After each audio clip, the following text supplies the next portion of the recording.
Corporate governance, that is, the system by which companies are governed and directed. Also, the relationship among boards and management and shareholders. And in this new year of 2013, there's a lot going on in terms of corporate governance regarding laws and trends. Let's talk with Becky Yerak. She's a business reporter for the Chicago Tribune.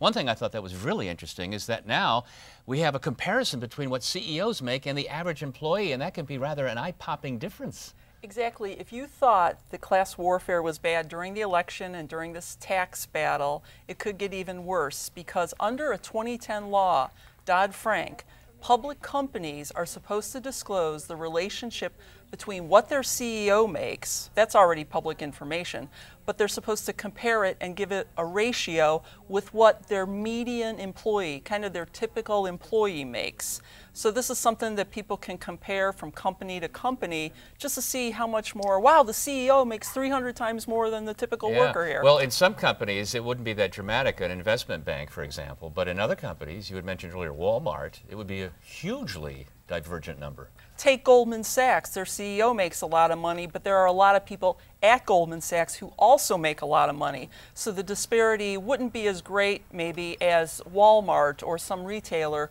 where you have a CEO who probably makes a lot, but you have a lot of minimum wage workers.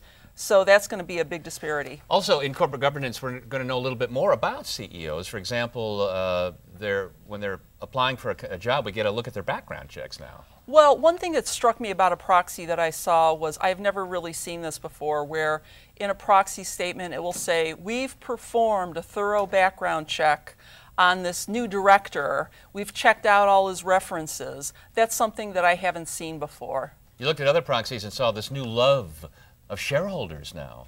I've never seen so much sort of kissing and telling. Here's what we're doing to keep our shareholders happy. Here's our address if you want to write. We encourage you to write to us to give us your tips on how to better manage this company. So there's a lot more outreach to investors. One of the trends I saw that was encouraging, but also not encouraging one way, is the number of women who are directors now.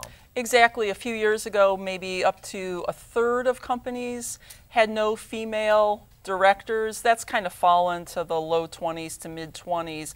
But when you think about it, it's still almost a quarter of fairly large public companies have with no women at all on the boards. You're right. All right.